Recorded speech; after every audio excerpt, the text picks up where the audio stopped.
Ito na mga kabasketball, performance ni RJ Abarrientos at 1GDL sa PBA.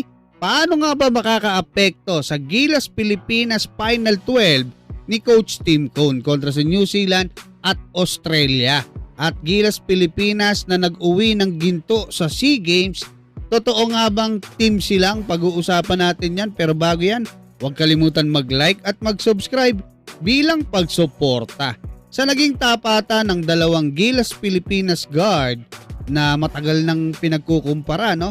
Especially tila nag-agawan sila doon nga sa pwesto ng Final 12 kontra sa Guam dyan sa Gilas Pilipinas, kasi nakat si 1GDL, nakapasok naman etong si RJ.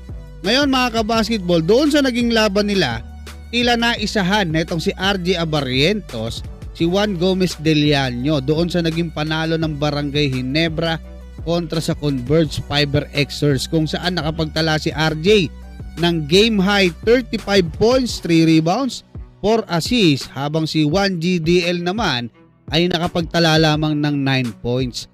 Matatandaan na kaya isinama ni Coach Tim Cone itong si Juan Gomez Deliano sa Gilas Pilipinas 18-man pool ay dahil sa naging performance niya kalaban etong ang Barangay Ginebra ni Coach Tim Cone, kung saan tinawag pa siya ni Coach Tim na best player in the league dahil doon sa pinakita niyang performance.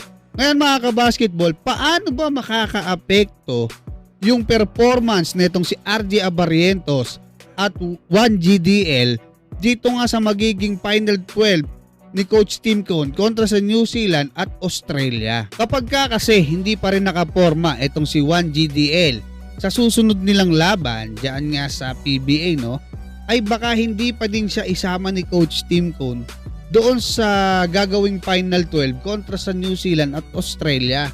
Dahil baka isipin ni Coach Tim, pagka pala nadepensa ng matindi to, wala, nawawala pala sa laro to. Pwedeng isipin ni Coach Tim yon, no? At kung maganda naman yung ipapakita ni 1GDL, maaaring si RJ naman ang pagpahingay niya. Halimbawa, ang dito sa susunod nilang game, si 1GDL naman makakabawi. Si RJ naman yung medyo mababa yung magiging production. Pwedeng makaungos or makapasok itong si 1GDL at ito naman si RJ ang pagpapahingay niya muna. Ngayon, pwede rin po, halimbawa pareha silang maganda yung pinakita, pwede na sabay silang makapasok sa Final 12, pero tatamaan naman, makakaapekto na to sa Gilas Final 12 dahil nga syempre tatamaan yan yung pwesto ni CJ Perez at Chris Newsam diyan nga sa Gilas Pilipinas. Samantala, mainit pa rin pinag-uusapan ngayon ng mga Pinoy basketball fans etong bansag ng ilan sa Gilas Pilipinas team na lumaban at nag-uwi ng gintong medalya diyan nga sa SEA Games. Alam niyo na yan, sila Malonzo, Bobby Ray Parks, Matthew Wright, sila Bolik, kasi tinatawag silang Team C ng ilan, no? So Team C ba silang maituturing mga kabasketball? Para sa akin kasi yung pagtawag ng Team A, Team B, Team C, para matukoy yun kung anong grupo ka na kabilang, no? Halimbawa, kayo first row, unang grupo kayo, group 1. Ito, second row, group 2 kayo. Third row, group 3 kayo. So, pag sinabing group 1, alam mo, ako yun, kami yun. O, group 2, o group B, o kami yun. Ngayon, matatawag ba silang Team C? Hindi po. Bakit? Kasi meron na tayong Team A, yung kinabibilangan nga, yung hawak nga ni Coach Tim Cone. Wala pa namang Team B. Bakit mo sila tatawaging Team C?